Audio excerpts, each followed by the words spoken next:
Welcome to the Hollywood Outsider, an award-winning weekly entertainment podcast. In this episode, we're going to discuss The Man Without a Name trilogy getting a remake, Horizon fades to dusk, Devil Wears Prada is getting a sequel, and our topic this week revolves around the fact that movie theaters aren't dead after all, and there's still a lot more show after that. Let's get on with it.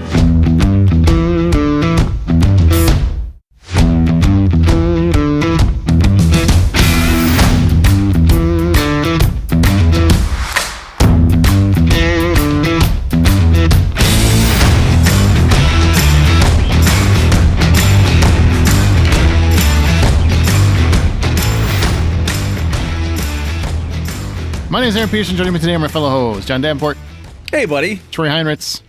It's just after the 4th of July here in the States, and I'm reading on our format, and I read Transition America, but it's really Musica. That's what Aaron has written up here. And I was like, well, hold on a minute. I know it was the last 4th of July we'll ever celebrate, but... Oh, stop it. Stop it. No politics. I don't want to get into that nonsense. That's where my brain is. Transition America.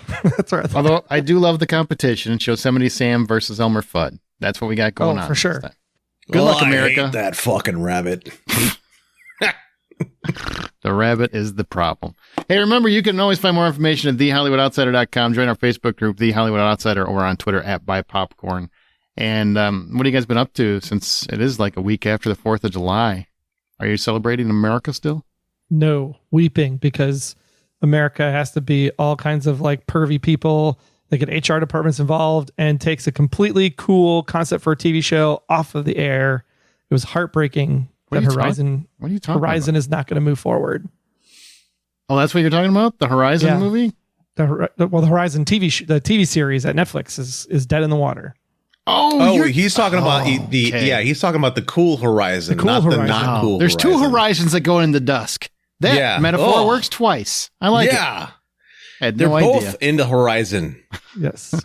Well, explain the one you're talking about, Troy. One never got over the Horizon. It's true. Explain it. Which is Horizon, the video game, which has a Zero Dawn, right? Horizon Zero Dawn was the first game, and Horizon Forbidden West was the second game. Was supposed to be a series at Netflix. We thought that we were going to have some cool people playing Aloy, which is the main character, but unfortunately there were some HR issues, allegedly. So because there were so many HR problems, they said, screw it, we're just not going to do the series at all. Wait a minute. Who was the people that had HR issues that shut down something? It was on the set. Like there were people that were complaining on the set. And so because there was too many HR complaints, we just canceled the whole series. I smell bullshit. No, that's a real thing. That happened. There was a toxic workplace. Basically on the set of the Umbrella Academy, which is one of your favorite shows. Same guy as a problem on the Horizon set. Is it one of the actors? No, it's the guy that's like the director, creator, running the show, basically. Oh, well, that's sucky. Yeah, I know, because I was really looking forward to that. Steve Blackman, the Umbrella Academy showrunner. Sorry, I had to look it up because I didn't know this was going to pop up. I should have known. Troy was going to bring this up at some point, but yeah, that's his name. He was, he says these claims are entirely untrue and completely absurd, but they canceled the whole show over it. So there's probably a little something going on. I don't know. One picture of this guy, Steve Blackman, and I'm like, oh yeah, that guy is creepy. Oh, let's not do that. We've all had those days. Am I right? Might as well just call him Josh Whedon at that point. Come on. Oh, is it like Joss Whedon's even worse brother? Exactly right. It's the other universe version. Well, apparently it's just a doomed name because the movie Horizon Chapter 2 has been yanked from the schedule right before we started recording this. So bad news for Kevin Costner because Chapter 1 didn't do very well. They're saying publicly that they're pulling it off the schedule to give the first film time to find an audience. I think they're looking for time to wrap up Chapter 2 so it ends as opposed to the planned 4 chapters because I see no way this completes the 4 chapters. Yeah, because no one needs 4 movies. Look, I would have watched all 4 of them. I love Westerns. I love Kevin Costner as a Western director. This was just, man, you can't do that with an unknown property planned for 4 movies and just trust the audience is going to be there. Yeah, what do you think he is? James Cameron? I know, really. But Cameron is smart enough he can plan 8 of them, but he also is smart enough to realize that each one needs to have an ending so that it stands on its own. Avatar 1, Avatar 2, they do stand on their own as standalone movies. You don't need either one of them to see the other. That's the problem with this Horizon Chapter 1. It ends literally on a to be continued reel. That's a mistake. Oh, that's true with Avatar, because technically the first hour of Avatar 2 is literally Avatar 1 all over again. But kind of. But you can watch either one separate. You don't need the one for the other. And you can actually watch Avatar 2 and then watch Avatar 1. You could just skip both if you really wanted to. Yeah, it's actually the preferred way of viewing them. Yeah, just, you know what? Do your own Avatar. Smear yourself in blue paint and then just run around in the woods. There you go. You just Bam. described my Thursday nights. I have very little doubt about that. Do you think this was ever a good idea? Like, we talked about this when we did the summer movie preview. Horizon should have been a limited series, I think. Even some people are saying, well, no, he wanted the scope of cinema. I agree. I'm with him. But again, then you got to change your plan and make it so it's a standalone movie in case it doesn't work. So then you're not, out this dream of yours. If you have a limited series, someone else is paying for it, and you probably get the whole thing done if you wanted it done. Paramount would finance it. Because then you're talking 10 hours. If he's episodes. currently at a 4-movie, 3 hours each, that's 12 hours, 12 episodes. You trim some fat and get it down to 10 episodes, and Apple would have totally jumped on this. Absolutely. Or Paramount. He's got a huge, with Yellowstone, he could have worked that in his Yellowstone deal. Well, Paramount's got its own shit going on with the whole Skydance thing that finally closed. They're still there, though. I'm just saying, you jumped to Apple. And I'm like, he's already got a deal at Paramount. Why would he jump over to Apple? Why are you laughing, John? Because it's like, because Apple could have been the other, hey, Aaron, what would have been great is that if you drove your Apple car, I know they don't have one, but it has to be an Apple car. And Troy, why is it always got to be Apple? I'm just saying, because for the Killers of the Flower Moon was already there. It's a thing that Apple could have picked up. How do those two things connect? What? Where are you? How deep are you reaching in this well? Western. It's Western. It's 1800s. Just because there are red people in Killers of the Flower Moon does not make it a Western. It's definitely not a Western. It happened in the 1900.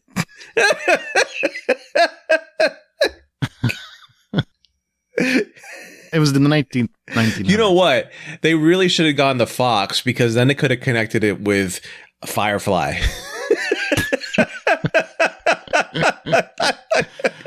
It's funny. Don't make me laugh. My ribs hurt. Well, who knows? Maybe by the fourth Horizon, it really went to space. Who knows? We'll never know. It could be.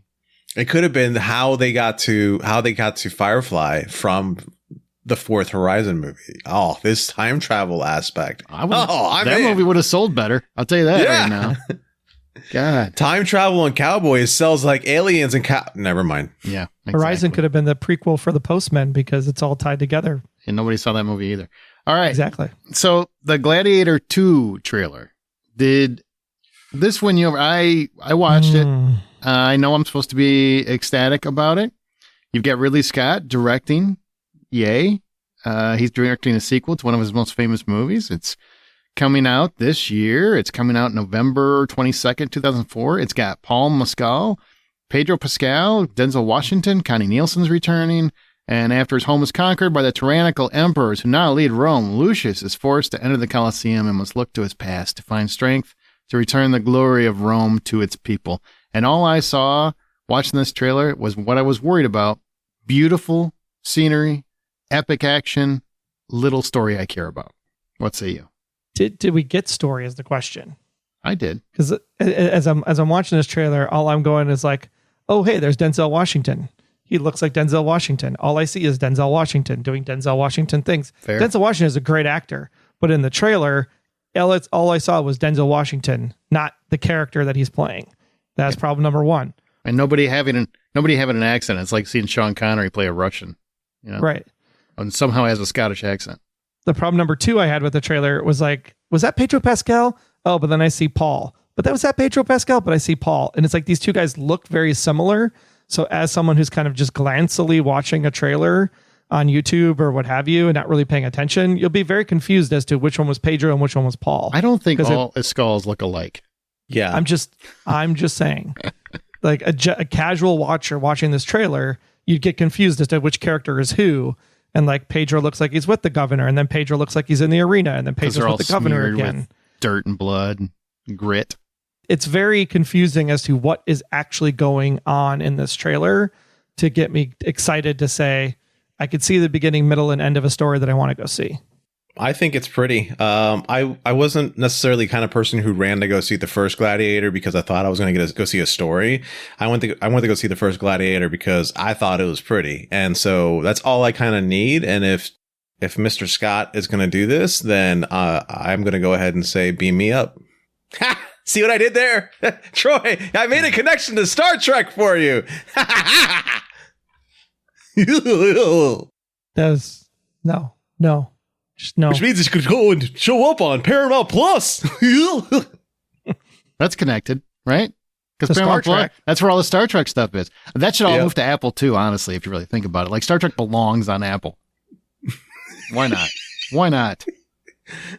No, because those Star Trek fans are actually kind of cool. It's the Star Wars stuff that needs to move to Apple. That's what I just said. Oh, Star Wars. You said Star. yes. Never mind. Yeah, that'll happen.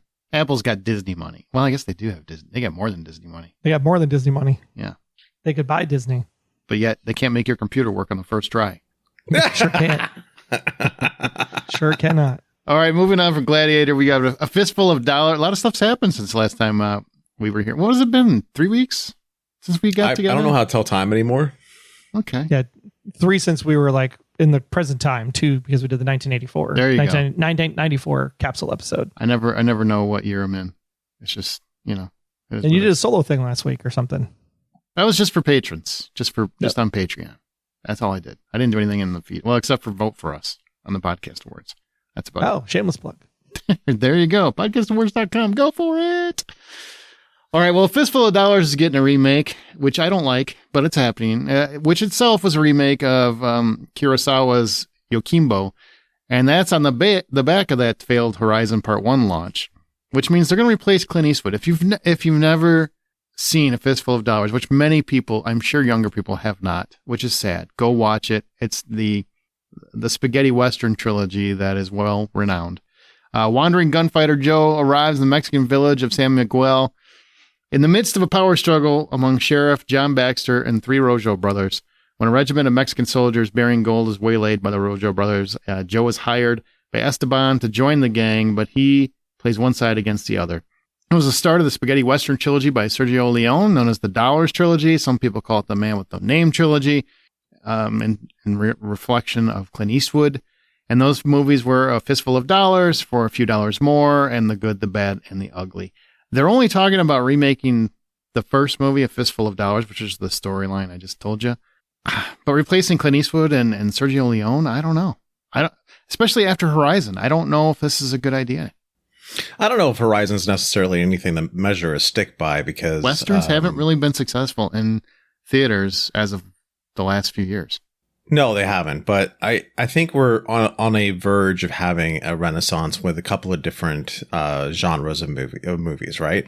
It's possible if they do this the right way, we could see a renaissance of Westerns come about. We can see a renaissance of sci-fi and horror all suddenly come about where there's this space that's open because of the minimum amount of superhero movies that we're currently getting. And I think that it's possible that we're all ready for something a little bit different. So if they're going to take something that like this, kind of, I'm not going to say jazz it up, but keep it the Western, but also keep it something that's accessible to today's audiences, I think it might work. And who's to say that it's going to end up being a Western? They did. Well, they said it's a gunfighter who plays against 2 rival families. It could be a mob movie. Sure. Sure. But they specifically said the remaking A Fistful of Dollars, which is specifically a Western. So they could go a different way. Sure. To his point, it is a remake of a samurai movie. So Sure. they could do like, I don't know, Muppet Babies version of this as a remake. No, that's your dream. That's not what anyone is thinking. Just you. I would watch that though. Yeah, I mean, like a gangster movie, like a Gangs in New York kind of concept on this would be kind of interesting. And you can do a whole mobster trilogy. Great. So it'd be like, what's your fucking name, huh? That would be the whole movie. Nobody? Okay. Maybe. No. You get mad at the rest of us when we do F-bombs. You literally too much, started with an F-bomb, jackass. You literally did at the very beginning of the episode. Did I? Yeah. I don't actually track what happens in my mouth. I know Don't you worry, obviously don't audience. listen. This is where mom No, and I dad don't. fight it again. It's okay. Just enjoy the popcorn. wait, this isn't mom and dad fighting. It's when you and him start fighting is when it's mom and dad fighting. All I know is I'm dad. Yeah. Let's be clear. That's dad and angsty teenage son. Dad and angsty teenage son. That's exactly what it is. Fine. That explains why you can't remember shit and you didn't clean your room. All right. Another thing that's happening. We're going to move on from that. Miranda, this is kind of, I'm not going to lie. I'm a little excited about this. Miranda's going to return. It was confirmed that the Devil Wears Prada is getting a sequel with the original producer, as well as Stanley Tucci's returning, Emily Blunt, Anne Hathaway, Meryl Streep. They're all confirmed to return. What? Now, the idea of this, the story behind this, right, is that Miranda is now going to have to deal with the end of magazines. That's kind of the storyline here, which it makes it interesting because it is a thing. Like, magazines have really started to die. They're going to be mostly dead in the near future. I like this idea. Yeah, I think it's something that could be interesting enough that it could garner a watch. It's got the original cast, which definitely makes it worthwhile coming back for. First movie was really, really good. Thoroughly enjoyed it. The thing that this one that's going to concern me is if they focus too much on, really pushing her out because she's too old or she's run the end of her course and we need to go in a whole new direction because of the whole internet versus print concept. I don't want to see that kind of story because that's been done 100 times. They got to come up with a different way to say, how do we change from print to digital without ousting the top person at the company? Or without making it be about, we're missing out on some glory by getting rid of, some fanciful nostalgia about the print edition. It would be nice if they presented it like, this is a great thing. You are reaching so many more people. How do we capitalize on it? What is the best way to do that? You bring in someone with Miranda's eye and vision, and what does that do in a digital space? I think there's some cool ways to go with that wouldn't be what you were talking about, where it's just a recycled plot. Yeah. I do enjoy the idea of watching Miranda deal with today's brand of influencers that come out, these people who suddenly show up on the scene and because they have such and such many followers on whatever platform they're on, they suddenly feel like they can talk to anyone the way they feel like they can talk to. Whereas you have Miranda, who's this hardworking person who's practically murdered people to get to where she is, and watching probably done it. Yeah, she's probably done it. Yeah. Anyhow, watching her interact with these people who haven't earned the ability to actually speak to the people the way they do, and just watching that whole dichotomy back and forth go on. Words.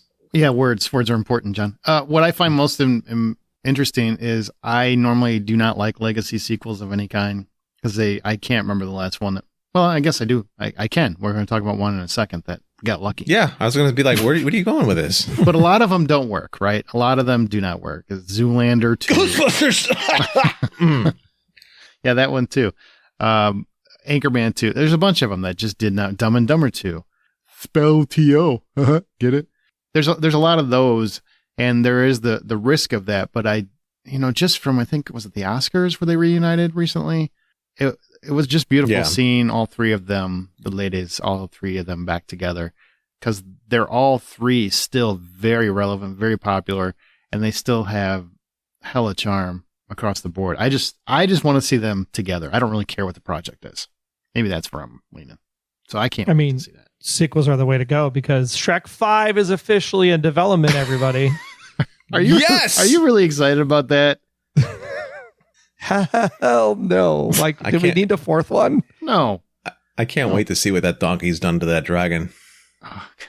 Eddie Murphy is just like, how many houses do you need? Somebody at DreamWorks said, hey, look at that Inside Out thing. After so many years, it's really doing gangbusters. Let's go ahead and bring back our biggest thing because we want to see Do the Roar one more time. That one is a little different, but we're going to come back to Inside Out too, for sure, because that's part of our movie theater discussion. But everybody's back.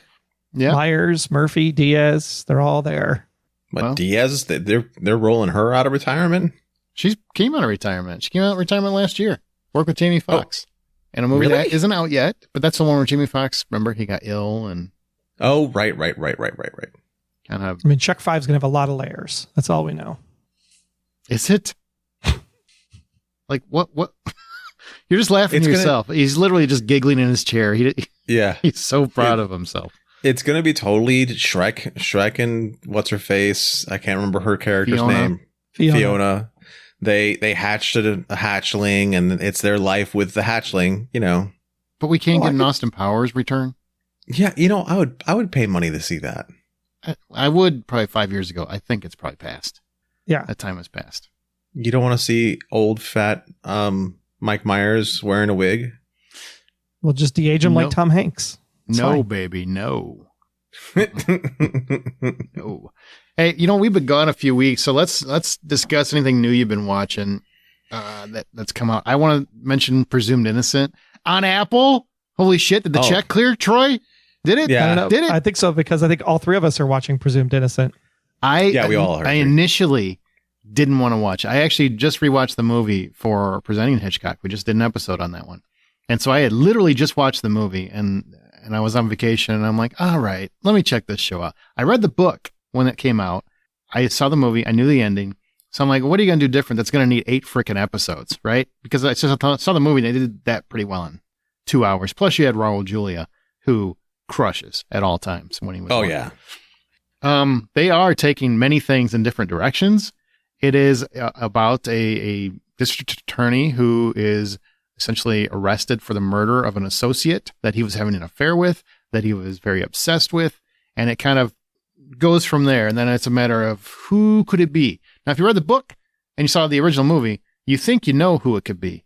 But the creator has already said, we might be going in a different direction. So don't think you know how this is going to end. And I can see that, how it is unfolding. So I'm liking it. Jake Gyllenhaal's a star. I'm really enjoying it. It's very tense. He is an absolute maniac. They're making it very hard for me to believe he is innocent at times, and I'm liking that. What about you guys? You said you're watching it too? I was absolutely sold. After watching Jake Gyllenhaal again, because I decided in the last few weeks to rewatch Roadhouse, after watching him like do that movie and then come back and watch him do in this, the man is really a star. He's incredible. He really can just do no wrong at this point. I mean, he can, but and the way they do paint him is like the person I'm watching the show with is yelling at the TV screen half the time because of how much of a scumbag he is and how much of a scummy situation he's gotten himself into. And it's a lot of fun experiencing it that way. All I saw was David E. Kelly lawyer show. I'm in. And then I went, oh, wait, it's on Apple. I remember my Defending Jacob days. And I swear to God, if they just bork this like they did Defending Jacob, I'm going to be so pissed at the end of 8 episodes. So true. Because it's so good. Defending Jacob was so great the entire run until the final 25 minutes. And so that's where I'm at right now. This show's been really, really great. I've enjoyed Jake immensely in his role. There's a dream sequence that happens that I was like, oh shit, am I watching a different show for a minute, that I was kind of taken aback by initially. But yeah, for the most part, this show's been really like, I'm playing it as soon as it drops. Like it's that good. What are you watching, Troy? I did finish Dark Matter over also on Apple TV Plus. Of course. For this show was done based on a book. The first season is the book. So from that perspective, it doesn't have anywhere else it needs to go. It is a complete single season story, which was really nice.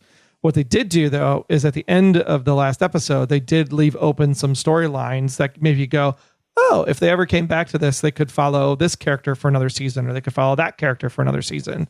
So they didn't paint themselves fully into a corner from a television perspective, but the author of the original book said it was always intended to be the book as they know it, done in one season. And it stuck the landing. I think it was a really cool take on the multiverse, a completely different way to look at it than dimensions or time. This is really more, how do I create the multiverse paths in my own mind? So it's very much a psychology based show, and based on the Earths that I would go to, or the Chicagos I would go to in this case for this particular property, are based on how I feel, how I think, how I exist in that moment. And I thought that was a really cool take versus standard multiverse fare we've seen previously. But it does end.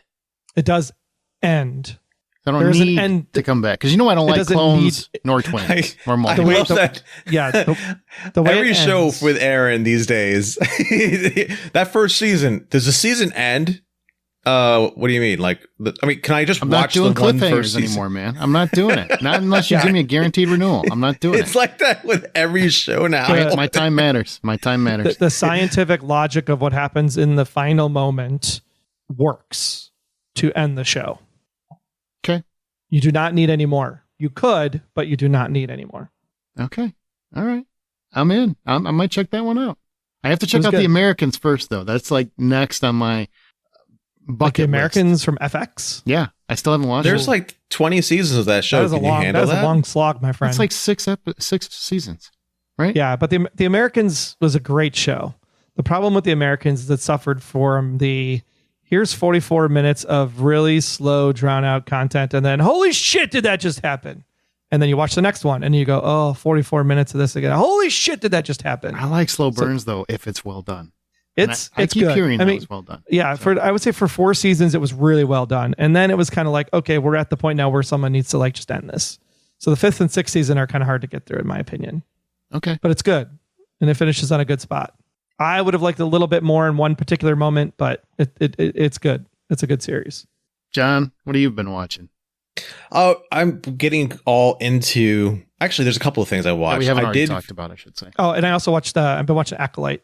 One at a the time, Star I Wars said. thing. One at a time. One at a time. Oh, sorry. Come back to Sorry, it. We'll come back. I thought, I don't know, we're going round robin. My Otherwise, we'll get John on a monologue for 7 minutes about everything he's ever seen. bad. That's true. Well, I was going to say that on your recommendation, I did sit down and watch Tracker, and I watched the whole series, and that first season is a lot of fun. It's very formulaic, but it's charming. It's great to be able to just enjoy yourself and watch TV and not have to think too heavily about it. And yes, when Jensen Ackles shows up, it becomes a different show and even better. The other thing that I've been watching recently is the 4th and final season of Evil has started dropping on Paramount. That's Paramount, not Apple, Paramount. And They that just got show, bought, so no, it probably would have been canceled anyway. yeah, probably would have been canceled anyways. But Skydance is that going to cancel it. We don't like Evil. and we don't like Evil, and we don't like to talk of devils and stuff like that because it's not part of Xenu. Anyhow, Is this show as good as people make it out to be? It's just basically supernatural stuff, right? It's supernatural stuff, and but the way they do it is they incorporate a lot of the world, but it's also they play with a lot of like, is it really happening? Is it not really happening? Is it mental health? There's a lot of questions. X-Files-ish? Skeptics versus believer? Yeah, there's a little bit of skeptic. There is a skeptic in the whole thing. In the show, one of the main characters is actually 2 of the main characters are skeptics. Okay, 3.5. No, I'm sorry. 2 characters are. I was being funny. Don't give me that look. Were you though? Huh? You just can't proclaim that I was being funny. I mean, it either was or it wasn't. Troy didn't. well. He didn't mute himself to go laugh. So I think that one was a. Anyhow. 2 of the main characters are skeptics, and one of them is a true believer. So they bounce off each other. One deals with a lot of the technology and science. One deals with Is mental he health. the and kind of believer like the saxophone guy in Lost Boys? See, that was funny.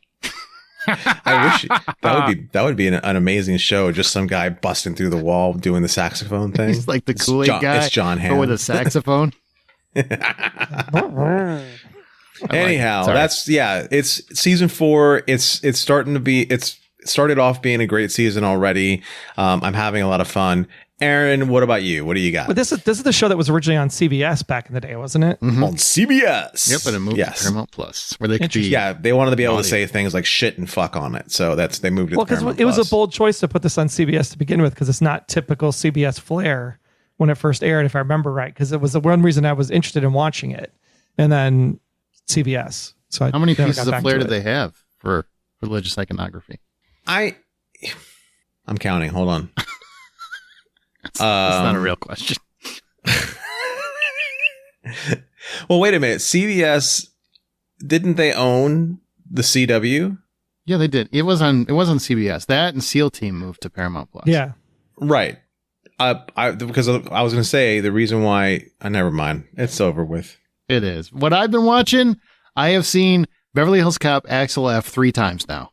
It's been out for like 2 weeks or a week and a half. God, Aaron, there's so much stuff out there to be watching. There is. Why are you watching You the got same 6 thing seasons over of and The over Americans again? to get This through. made me feel good. It was a return to form. You've got Axel Foley. Yes, he's older. He's got a daughter. He's estranged. He's kind of a deadbeat dad in some ways. I don't like that. I hate when movies do that. What do you mean, kind of? All right, he is a deadbeat dad in many ways. Reunites with his daughter, and he's busting a case and trying to save Rosewood, and you've got the reuniting with Rosewood and Taggart, but we don't have any Bogomil. I don't understand why. They never even mention it. He is still a working actor, Ronnie Cox, but apparently they said we don't have enough money in it. You got Joseph Gordon-Levitt shows up as another cop that helps as Foley basically is trying to crack the case and help his daughter. And, there's a little conspiracy going on in here. They bring back the music from the first 2 movies. They pretend like the third movie really didn't even happen because Jerry Bruckheimer wasn't part of it. So it is my sweet spot. It's nostalgic. It's funny. It stands on its own. It stands with those first 2 movies, which are the only ones of that series I like. And it brings Eddie Murphy back where he gets to be Eddie Murphy again. Like, I loved it. And other people that are saying, well, it sucked or this or that. I don't care what anyone thought. I loved it. And I've watched it 3 freaking times. It's been I've out watched a week it and a once half. and I loved it. And I think it works for Netflix because Netflix is looking for movies like this that are like, it's enough like the original, yet different, but yet I can like have my second screen up and I can glance up and I don't have to be like completely invested in the movie to thoroughly enjoy it. So yeah, I think that's a whole, that's why Netflix movies are the way they are. Netflix understands They have an that algorithm. Netflix is not the primary screen. Your phone is your primary screen. Netflix is your secondary screen. So the movies can't be overly complicated. If they're overly complicated and people look up and are confused, they'll turn it off. So they have to make very simplistic, formulaic movies for Netflix. That's why people always rip Netflix for not having real great, like, epic They sagas. suck, usually. They're mediocre. Yeah. They don't suck. They're mediocre. At Yeah, best. they're fine. They're just fine. Wait, are you saying that they've come out and said this, or is this your? They have this said is that like- they base everything on an algorithm. That they base their quality content on algorithms. True. And that algorithm tells them whether or not somebody is on their phone while they're watching something else. That's probably out of Troy's ass, but the algorithm part is real. That was a study done on a site on one of the trades I'm that I was reading. going to need some documentation on this. We're not Wall Street Journal, dude. So it's right. okay. But the algorithm thing is absolutely factual. That's been released multiple times. Reed Hastings has talked to it, the CEO. It's very much like their recipe for success is they create content based on algorithms, what their viewers seem to watch the most of. That's why you see a lot more true crime documentaries now because people love them. And it's just anything that Bridgerton, they're going to, you'll start seeing more things like a Bridgerton. You'll start seeing more things like Ozark, stuff like that.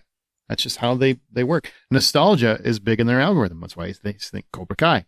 And you start seeing them bring shows that were canceled on other networks. Evil might end up over there. You don't know. Evil's already on there. That's what Netflix does. But you said you love Beverly Hills Cop, Axel F. Why did you love it? I loved it for all the reasons you're talking about. I love the fact that the music's because so this is what I did before I watched that movie. I watched the third one. I'm sorry. You shouldn't have done that. That soundtrack is terrible in that movie. It's freaking terrible. I really should. It took me 3 nights. It took me 3 nights to watch the third. I started it, and then I was like, I need a break, and I went on did something else, and then the next night I put it back on again. I need a break. I can't do this. Like everything about the third one, not good. But I needed to remember why that third one wasn't good because I've only ever watched it one other time and I didn't watch it ever again. And, when I put this on, it was great. I loved the feeling of it. I loved how hard the music hits. Especially compared to the third one with the soundtrack. The soundtrack is god awful in the third one. And horrible. And this movie, the soundtrack just hits so hard and they knew exactly what they're doing with it.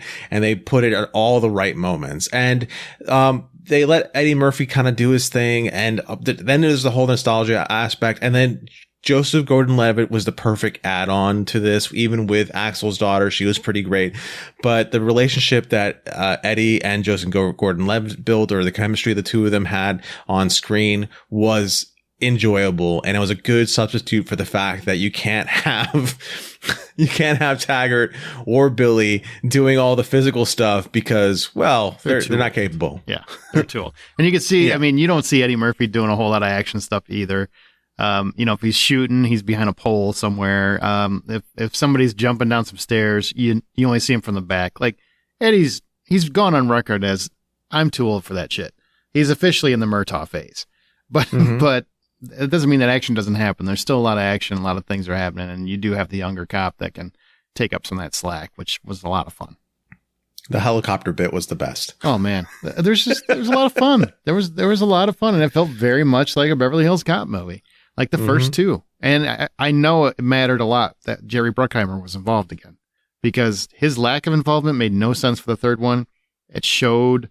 Oh God, there's an interview. You can find it on YouTube. I cannot remember the interviewer, but somebody interviewed John Landis, the director of Beverly Hills Cop 3, and who's a pretty famous director. I mean, he's done Blues Brothers and other ones, but he's a big deal. That movie was terrible, and that reviewer went on to basically say this is the best one of the three. I mean, it just shows you she had no credibility at all, because it's just like, what are you talking about? And just kissing his ass left and right, and he's like, "Oh, thanks, that's great to hear." Blah blah blah. I'm like, no, be honest. This movie is terrible. Just say it's not what you expected or something, but to call it the best of the three, you seem like a shill. It's out there on YouTube. You can find it. It's wild. Anyway, great to see the music back. Love that. Very, very excited. I would watch another one if they got the whole team back together, but soon, because I mean, Taggart, let's be honest, he shouldn't be working. You know what I'm saying? He can run for president, though. True story. Who's next? Troy. Anything else? Yeah, Star Wars Acolyte. So far, I think it's a love-hate relationship. Yeah. With it, because one episode is good, one episode is meh, one episode is good, one episode is meh. And what I really like about this is that it's 100 years before Phantom Menace, so it's exploring a completely different era than we've actually seen. But the one thing that it's really going to explore in this show is, is the Jedi correct? Is the Jedi the right order, the right way of things? Are they holier than thou, high and mighty? And maybe they're not such good people after all. And I think those themes and theories are really interesting to play with.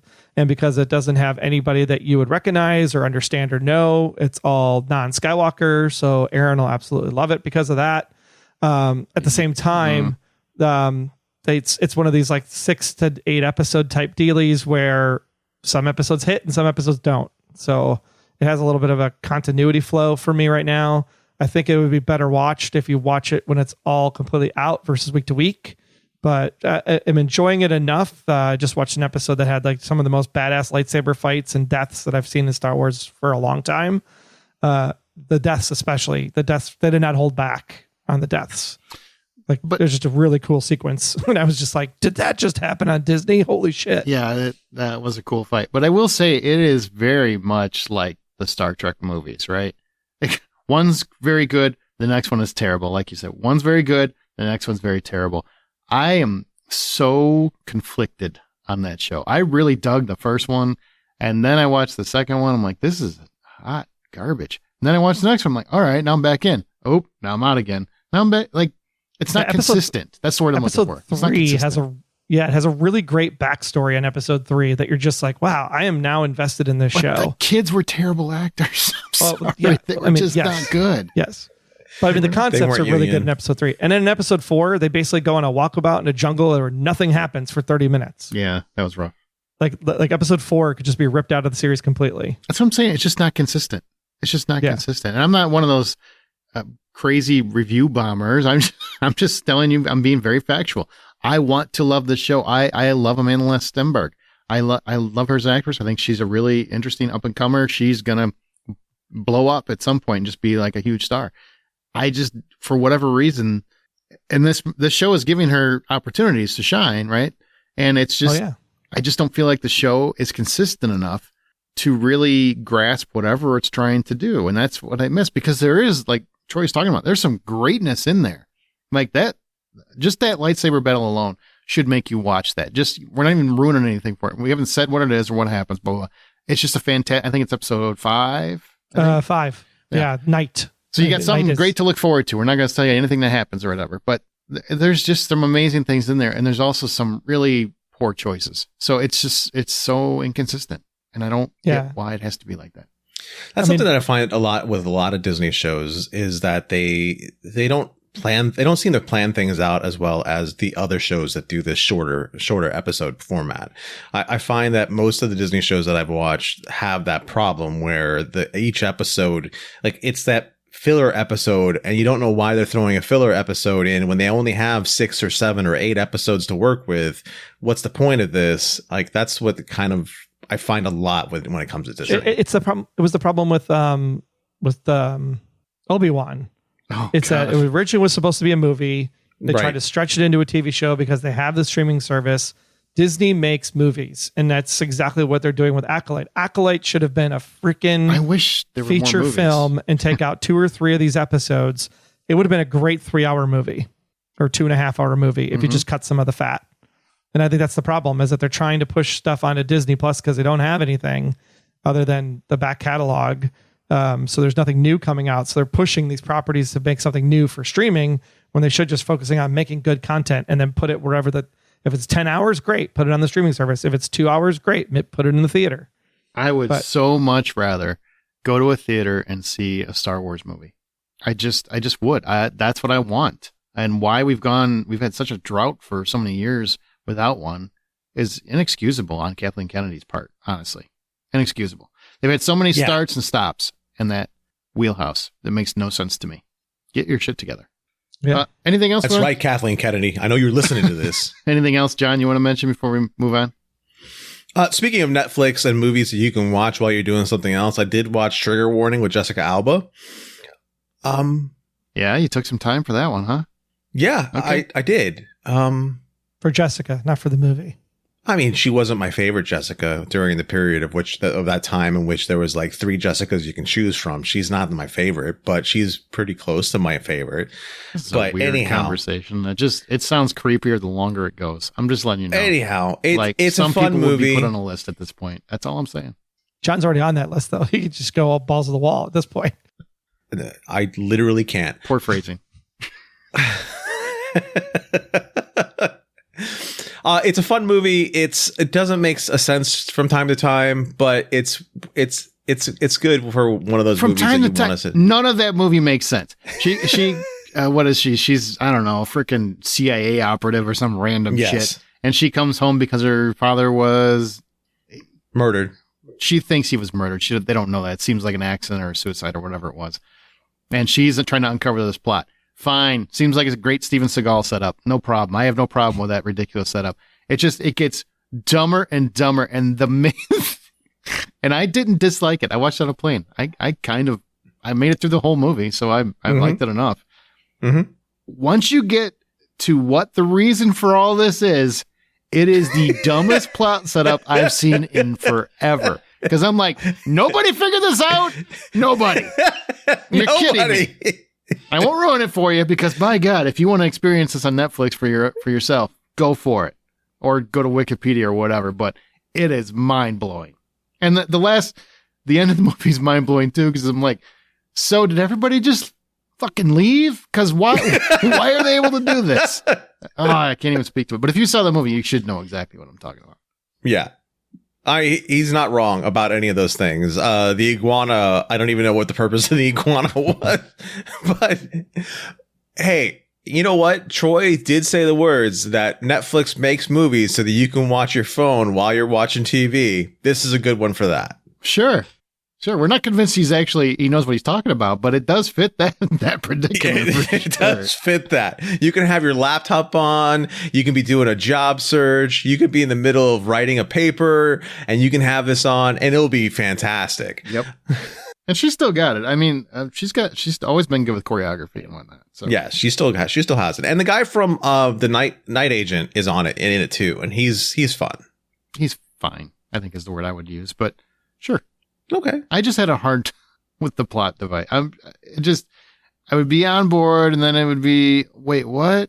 And then it would be, okay, all right, I'll get on board. And then you get to, I'm serious, the last reveal, I just wanted to slam my head against the window of my plane, but I was afraid I might be a Boeing and I just end up flying out the window. So, they don't make them very resilient, is what I'm saying. All right, let's move on to our From the Outside In topic.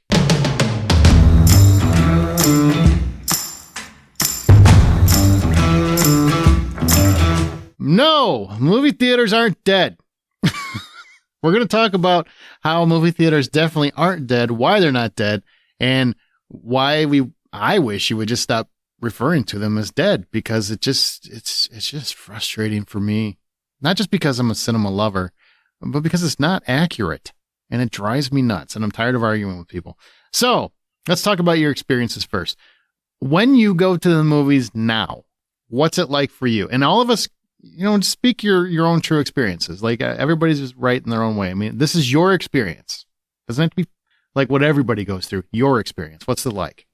For me right now, it's pretty simple. I go to the theater. Most of the time, it's on a Saturday. It's in the middle of the day. It's at a theater that nobody goes to. Is this still the fancy one that you like? Or? No, I don't. I haven't even been to this fancy one since I've been back in town. Okay. I will be going to the fancy one for Deadpool because I reserve the fancy one for the movies that I have to see there.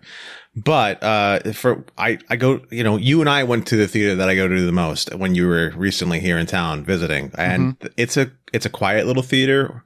They have a lot of seats. They have that are empty. They have a line. Some kid that's picking his nose is usually on the counter. It's not bad. And as far as watching movies there, it's not exciting, but the movies themselves are just as enjoyable than at the fancy theater. Okay. Troy, what's your experience? Pretty much the same. I try to go to all my stuff inside of the Dolby Cinema that we have here in town. We got two of those, one, up towards the border and then one closer to me. But both of those I've gone to. They both operate and work exactly the same. Popcorn's still the same at AMC. Snacks are still the same at AMC. The cool thing is that I usually buy a kids pack because of the price, because I get popcorn, fruit snacks, and a drink for a very low price of $7.99.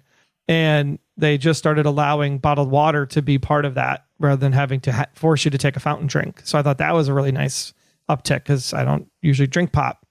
So getting a bottle of water is awesome. So for the most part, like, the theaters seem no different than they seemed prior to the pandemic at this point. My choice is that I just usually go now on a Friday afternoon or a Saturday morning so that I can avoid all the rest of the people. Sure. Now, when I go, one night I go the same night every single week. Like I go the exact same night.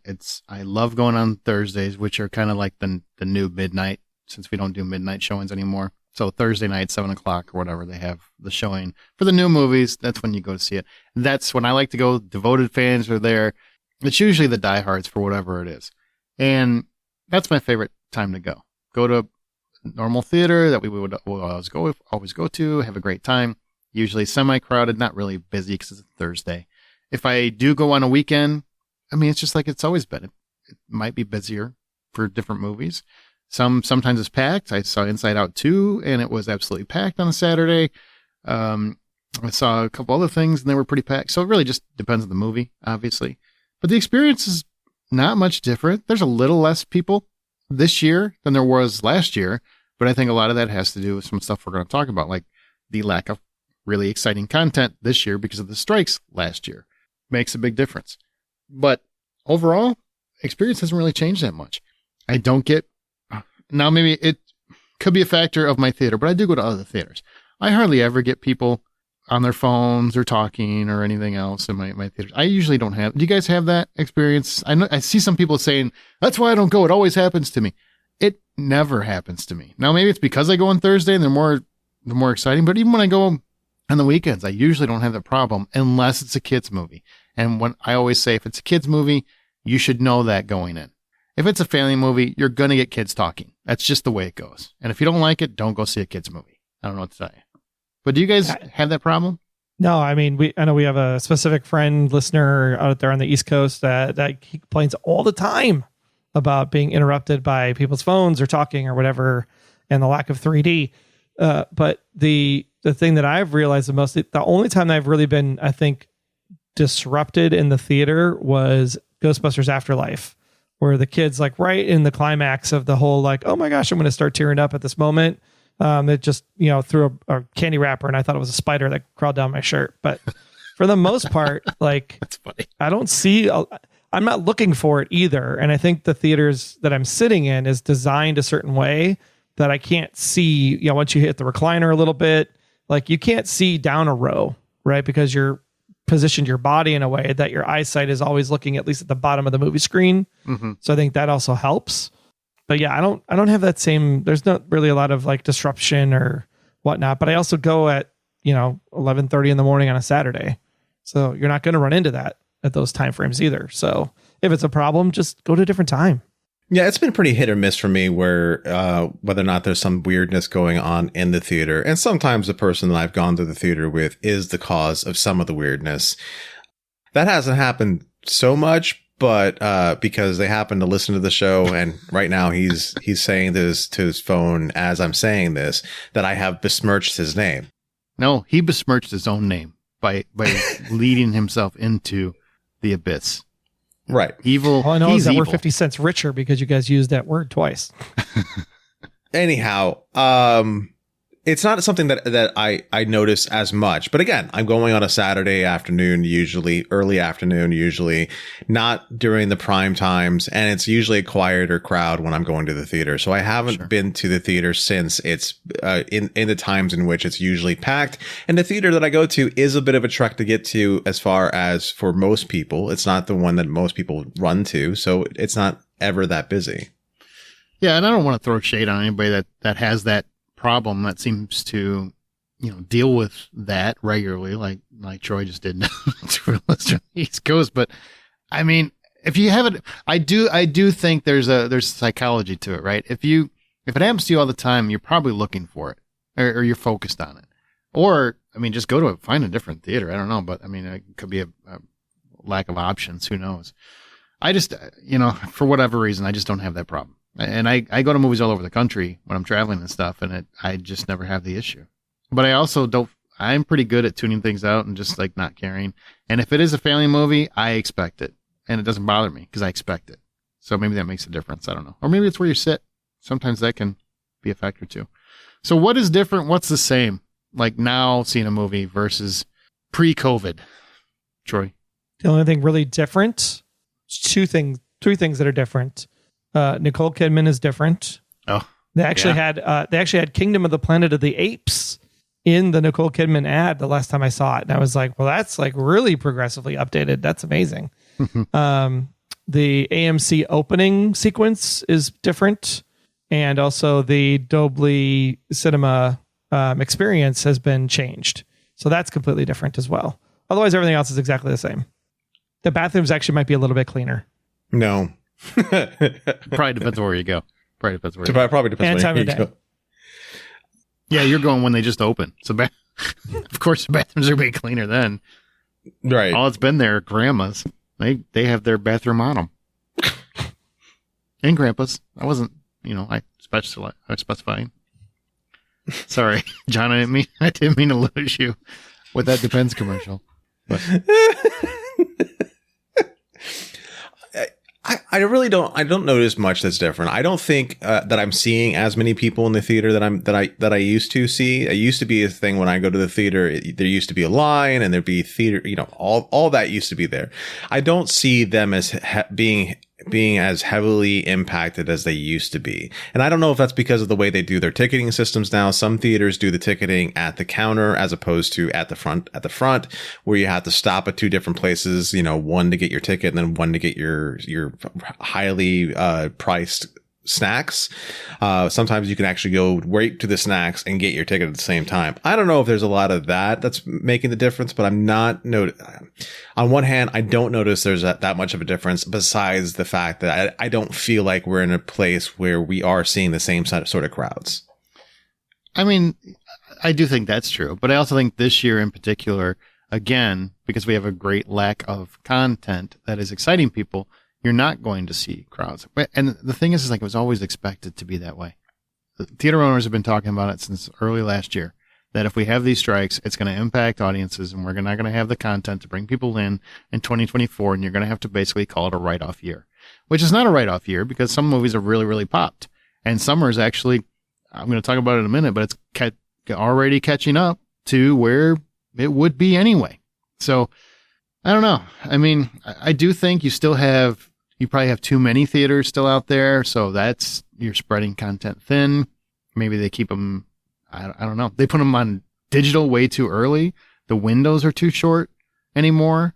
So that's going to dilute the crowd, especially after the first weekend. There's some factors there too. So what do you wish would change to make it a more enjoyable experience?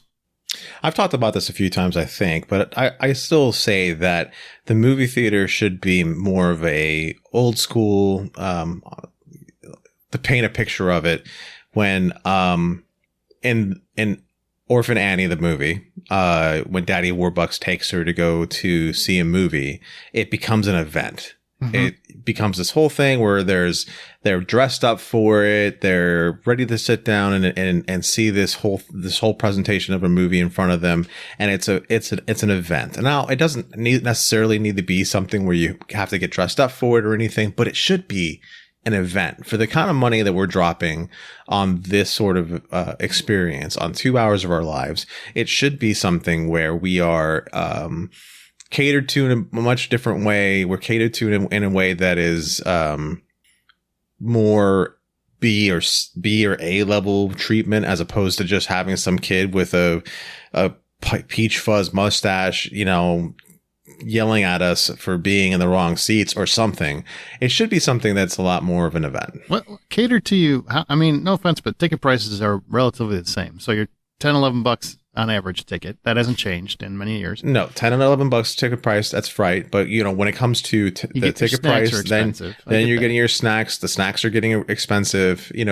Make those snacks something different. What do you want them to do? Do you want them to like come out and give you a little slap on the ass, or like what are you looking for here? Like that's a good start. What's the level of service that would make you a happy guy? If they had a guy in the bathroom who would spit on the toilet paper for me before I wiped, that would be great too. Okay, let's try this again. That's not going to make it.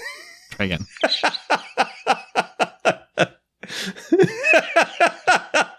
Did I find the line? Yep, that would be a line. He was polishing his ass before he smacked it. That's all. Yeah, You know what? No, let it live. It's all on you. That's on you, John. Enjoy. I don't want to do the work this week. I don't. You're going to have to live with it. Enjoy. I don't care. I live in Florida. They're all like, yeah, we all know about that. Troy, what about you? What would change? Wow. What do you wish would make it a more enjoyable experience? And wow, that was weird. But go ahead. I really only one thing at this point for me, and that is bring back the COVID seating policy. Just give me Space. a little bit of, not like a whole seat, but like a half a seat space. Break it into a half a seat. Well, I mean, reconfigure the theaters. I mean, these seats have been in there for a while. Do you ever really get people sitting right next to you, though? Yeah. Yeah, because everybody sits clustered to see the center of the screen. It was that whole add $1.50 to the charge of the premium seats versus $1 less on the outsides or whatever. Everybody clusters to the middle when this entire theater is empty. So let's go ahead and just, stretch it out a little bit and take out a few seats so we can make some space. And I know this will make some streaming. Oh, lovers. and I would put fuck my opinion. Let's just fuck it. Fuck it. I would put. Be sure I get a whole sentence in before you come back and say I've got more to add. God damn it! You know what, Aaron? This is on you because you thought he was done. That's right. This is on you. We've done this for 12 years. Like, what the hell, dude? Recliners in the IMAX theaters. Because IMAX, they set up the theaters so they can fit a lot more people in there without reclining chairs and to get them closer to the screen for the IMAX experience. But I want to lean back a little bit. Let me lean back a little bit in IMAX. Okay. Are you done? Yeah, now I'm done. Okay. I want longer theatrical windows reestablished. People won't like it. They want to, see stuff at home tomorrow. I don't like it. I know that it's hurting the theatrical experience. They know that it's hurting their overall business, which is why they're already looking at extending them. And I think that Now, I'm saying this as a cinema lover. I know if you love streaming, you're against this, and that's your right, too. Everybody's got their preference, right? I think it's very important that both models succeed because you need one for the other. You really do need theatrical. They make way more money on theatrical. You're going to get better movies if you have a theatrical business. As you can see from the quality of streaming films, it sucks because they can't keep putting $100 million or $200 million into their movies and making their money back unless they're Netflix. Netflix is the only one that can actually make that bet. And they're not really doing great with it. I mean, look at the quality of their films. Let's talk about the first problem is that nobody needs to be putting $100 million, $200 million into a movie to begin with. Unless it's like a Star Wars, probably not. Yeah. Yeah. Like perfectly good movies made for well under that number. I agree. Godzilla. Minus one. The creator. Example. There's a lot of creator. People need to go and support them as well in the theater when they're out there.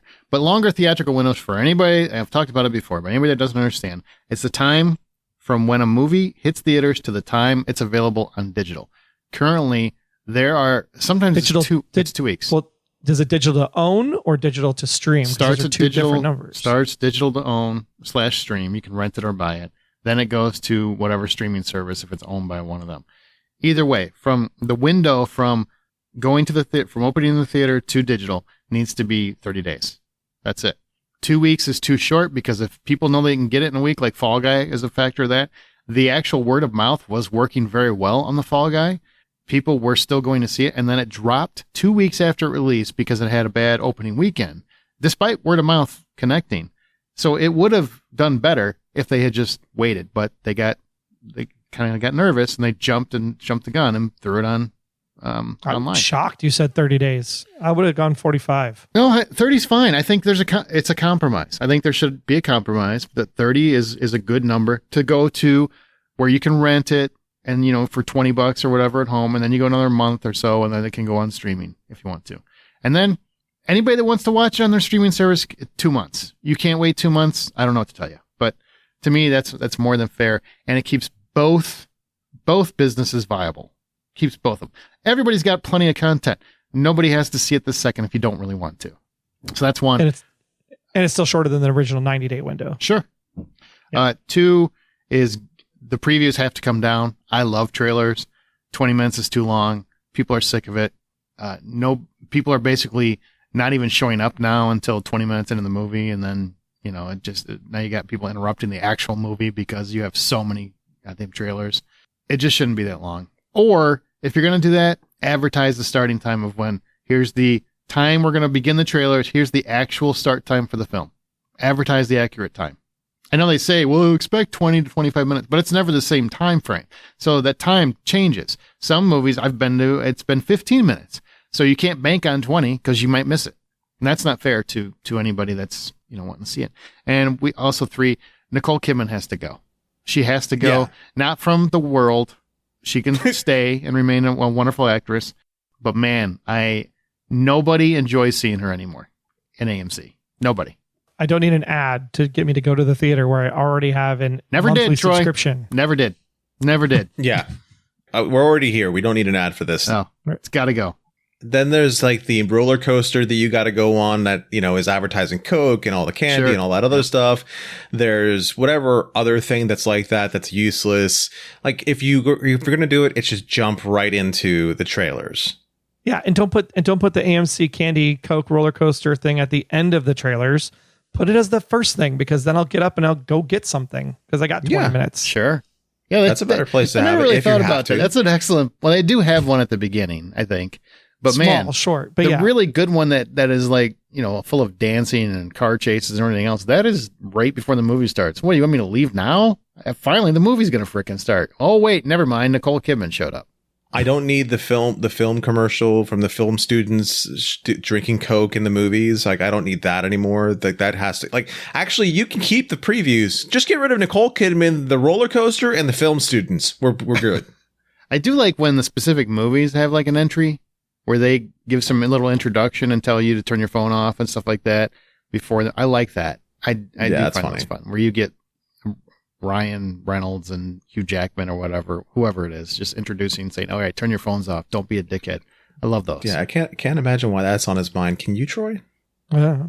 Because because they're Weird. both handsome fellas, I guess. What about your friends and family? Do they still enjoy going? Just going by your experiences? No, they only go when it's a big thing, right? So like Barbenheimer, sure, we went and saw Barbie as a group. Inside Out 2, sure. When is the family? When is a group? Right? It's the number of those like tent pole blockbuster type events are few and far between still. I agree with that. So it's hard, and especially if you have a family of 4, like John was saying, it's hard to not go on a Tuesday because Tuesday is the only way you can afford it. That's fair. I mean, if you only go once in a while, that's very, very fair. I'm not knocking anyone who's financially restricted or anything. And Tuesday's a great day to go. $7. Busiest day of the week. Yeah. I have one friend that I go to the movies with consistently. And then for the bigger events, we try to get a group together. Like for Deadpool Wolverine, we're getting a bigger event together to go see it. For sure. Yeah. One of us, somebody's actually gone ahead and bought a whole row for all of us to go see the movie with. And Twisters might be that way too. It's possible. Twisters might be that way. Yeah. But as far as my family goes, my family's never really been big about, I'm a little bit different than my family, but a lot of them going to the theater was something they didn't really do. Sure. And so it wasn't something that I got to do with my family growing up, and it's not something that I do with my family now. So it just is what it is. I find that the people that love to go to the movie theater before still do. And the people that preferred to stay home and watch cable are those same people. Like it didn't really, I don't know anybody, and I've got a lot of fans or friends who are theater lovers. I don't know anybody that's really changed over the years. Like if they like to go before, they still go. Maybe they have kids and they can't go as often, but they still prefer to go to a theater, or they still prefer to stream, or watch cable at home, whatever, watch House of the Dragon, whatever. So I don't really see much in terms of changing, but I do want to point to some numbers. Okay. Cause this whole episode, people have probably been screaming saying, bullshit, theaters are dead. I read an article about it. Collider had some shitty article about it. And then they also spoiled 3 or 4 TV shows. By the way, Collider, fuck you. You spoiled 2 things for me in the past week. Not a fan. Not a fan of you at all. You're off my feed. Okay. Sorry. I lost it a little bit. They really spoiled a huge boys thing. Really pissed me off. Put it right there in the goddamn in the title, in the byline. If you can believe that. In the headline. Sorry. All right, back to what I was saying. So, went on a tangent. On a typical summer, box office hits $4 billion, right? That is pretty common for the last 10 years. 3.8, there's been a couple of those, 1.7. Of course, the summer of 2020, we can't even count that. 4. There's a lot of 4 billions. So as of right now, we are about, at the time of this recording, 1.8 billion. And that's with a very slow May. And before you peep up screaming, it's all Inside Out 2, which just became Pixar's biggest movie worldwide. Every summer has an Inside Out 2, or a Barbie, or a Top Gun Maverick, or a Lion King, or Jurassic World. This is not uncommon. Happens every summer, except for 2020. Happens every single summer. I just think even then it was Tenet. What's that? Even 2020 though, it was Tenet.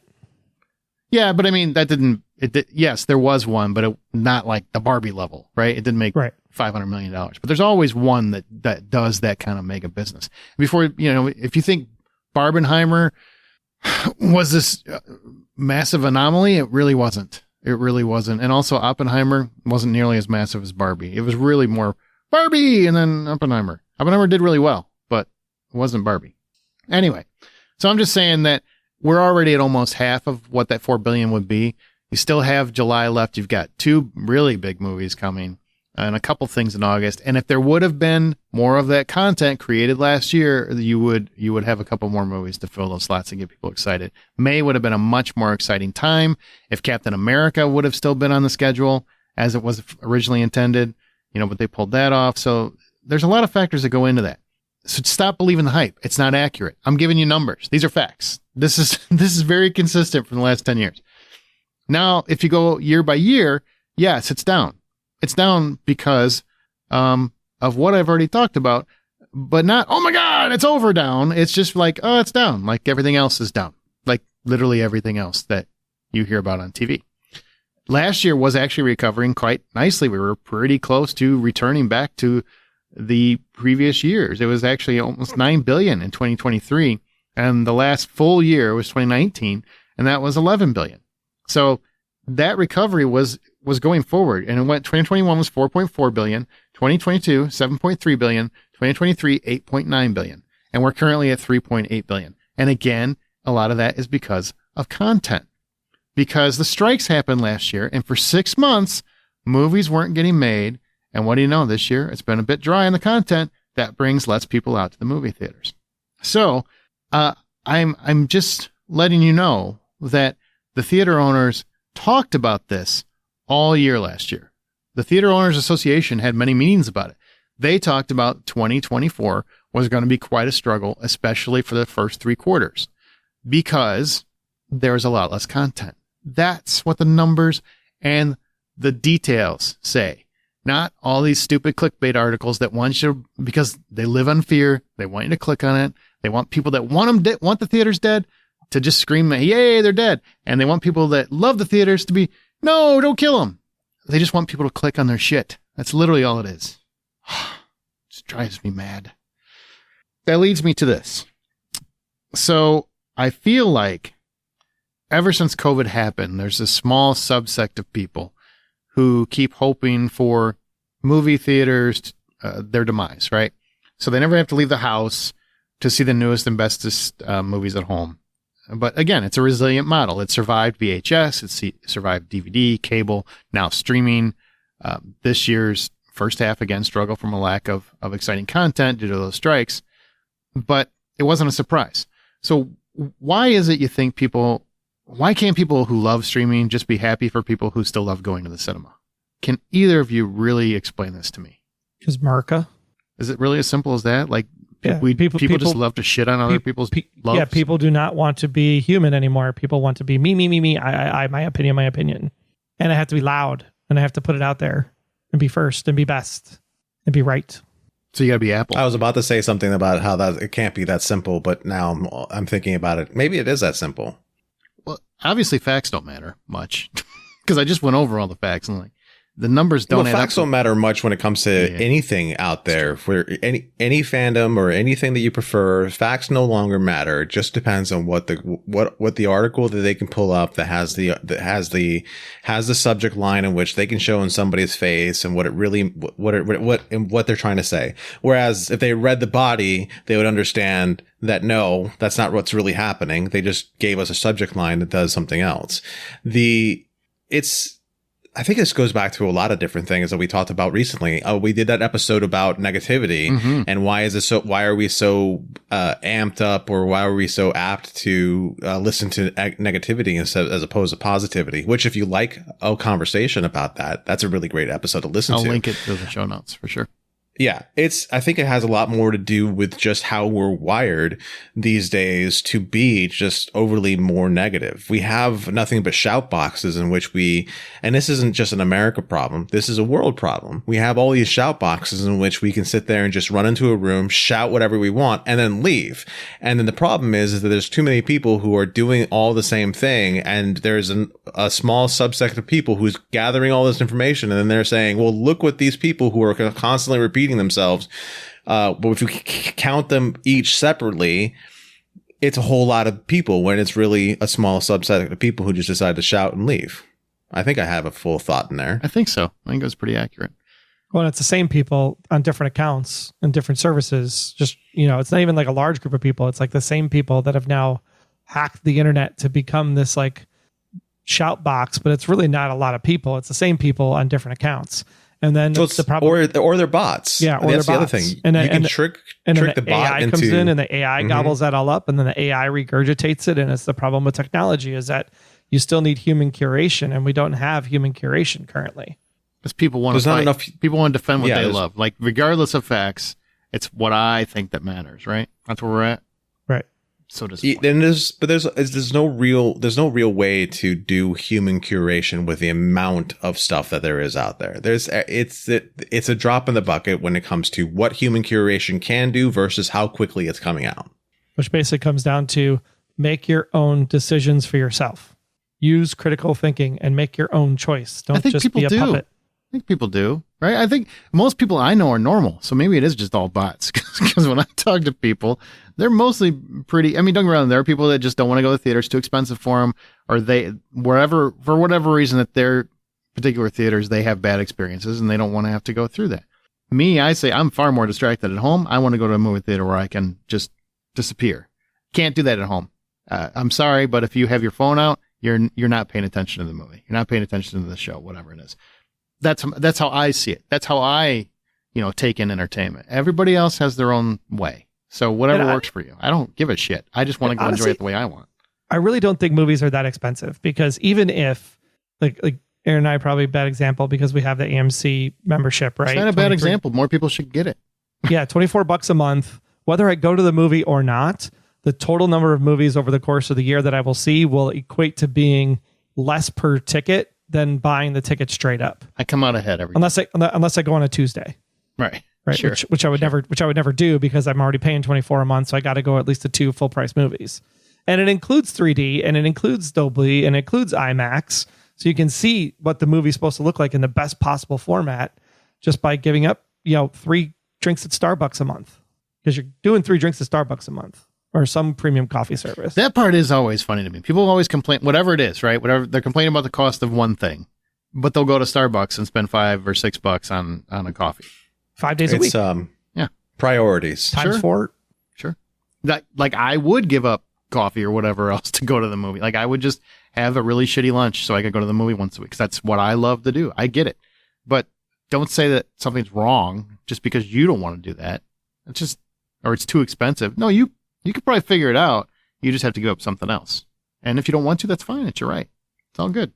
I mean, it is down, right? Because these numbers that we were looking at, even for summer or the year totals, they're not adjusted for inflation. So you can't you can't count inflation. If you counted inflation, there is 0 movie in the last 40 years that would trump Gone with the Wind.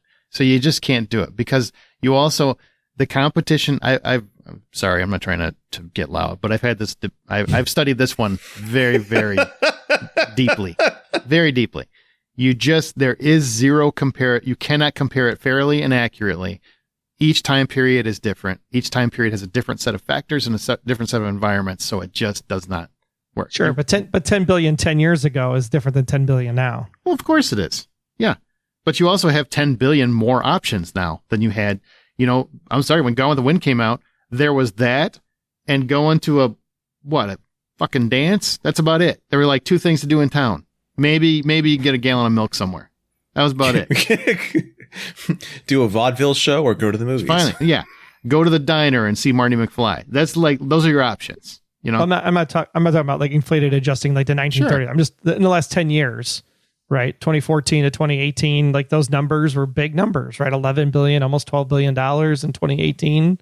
And it dropped, but it was building back up. But we also came off a ridiculous time where they shut everything down for like a year, or at least to the absolute basic minimum, and that turned people off because people were petrified. So people were petrified to go.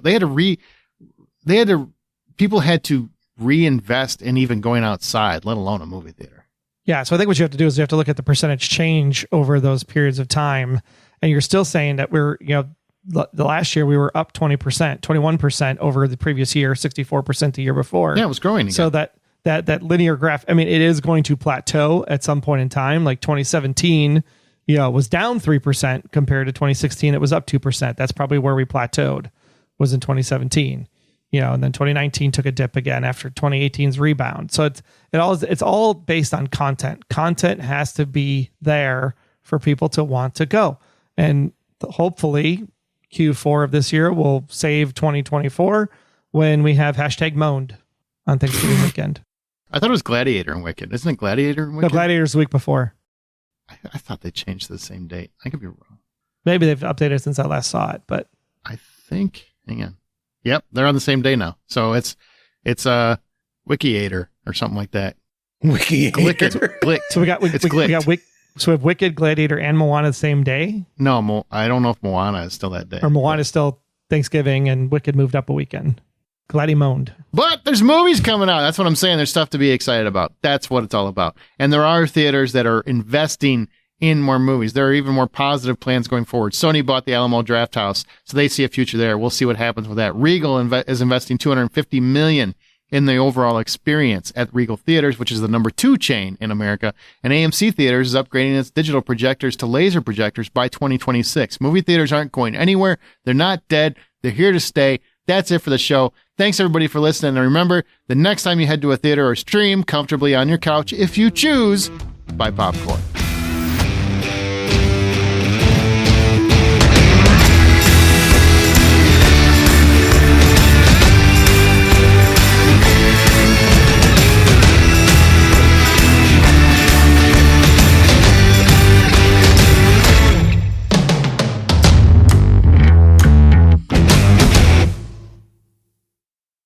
That's how you go out, bitches.